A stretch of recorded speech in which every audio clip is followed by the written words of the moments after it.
nama saya Daru. Saya mahasiswa Sosiologi UKSW angkatan 2019. Pada video kali ini saya akan membahas salah satu isu yang menurut saya sangat penting ya. Baru-baru ini saya melihat berita dari salah satu portal berita online, itu dari Suara Pemret Kalbar, itu linknya ada di bawah, yang berbunyi begini. Pilih menikah muda, ratusan pelajar SMP di Ketapang berhenti sekolah. Jadi mengapa saya mengangkat isu ini?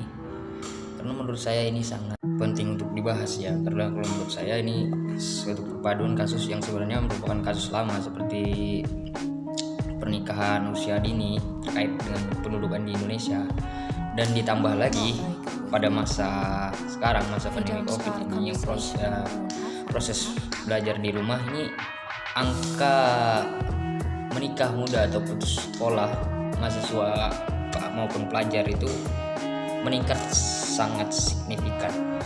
Itulah mengapa saya mengangkat isu ini. Kita akan bahas lebih mendalam lagi di pembahasan selanjutnya. Saya pada video ini akan mencoba tentunya menganalisis ini dengan teori kependudukan, karena ini merupakan tugas kuliah. Kita juga harus punya landasan teori yang jelas.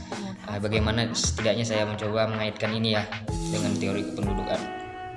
Ada banyak teori kependudukan, salah satunya saya ini mengambil dari teori Malthus. Jadi Thomas Robert Malthus ini merupakan orang pertama yang mengeluarkan teori kependudukan. Ada yang menarik sebenarnya dari teori Malthus ini, yaitu dia mengatakan bahwa nafsu manusia itu tidak dapat ditahan. Yang lebih menarik lagi di sini, dia menawarkan ada yang namanya preventive checks.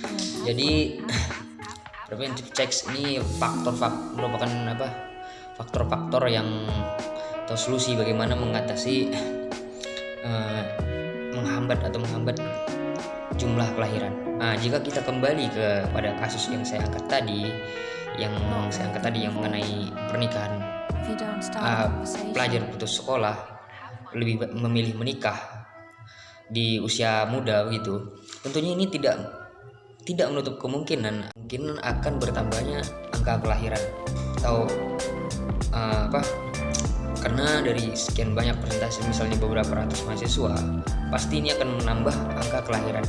Tentunya ini kalau menurut saya isu yang menarik ya, karena pada masa sekarang kalau menurut saya juga harus mendapat perhatian khusus ya. Kalau menurut saya kita kembali lagi ke topik yang saya angkat tadi, itu mengenai banyaknya pelajar yang berhenti sekolah memilih untuk menikah selama proses belajar daring ini. Seperti di Kabupaten Ketapang, itu angka putus sekolah di Kabupaten Ketapang itu selama masa belajar di rumah ini meningkat drastis. Dari data yang disampaikan dari Dinas Pendidikan Kabupaten Ketapang, itu terdapat 962 pelajar putus sekolah. Pelajar tersebut itu terdiri dari 703 pelajar SMP dan 259 sekolah dasar. Ini kalau dilihat dari perbandingan jumlah keseluruhan mahasiswa atau jumlah keseluruhan pelajar Kabupaten Ketapang, ini bukan jumlah yang terlalu signifikan, tapi dengan jumlah yang ada, karena proses naiknya juga sangat drastis selama masa belajar di rumah ini menjadi, kalau menurut saya, menjadi suatu permasalahan juga, pangkal dari sebuah kehancuran juga selain COVID. Tapi proses pembangunan seperti permasalahan pendudukan yang selama ini telah dirancang mengenai kita punya bonus demografi dan lain sebagainya, tentunya ini kan berhambat pada entah itu masa depan anak itu sendiri yang berhenti sekolah, bahkan yang merambat kepada proses tidak menutup kemungkinan untuk jumlah kelahiran dan pangkal daripada kemiskinan juga di situ kalau menurut saya.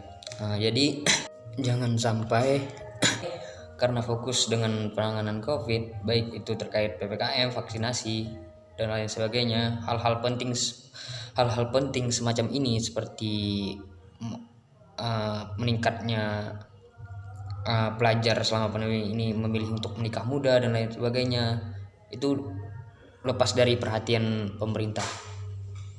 Begitu, terima kasih.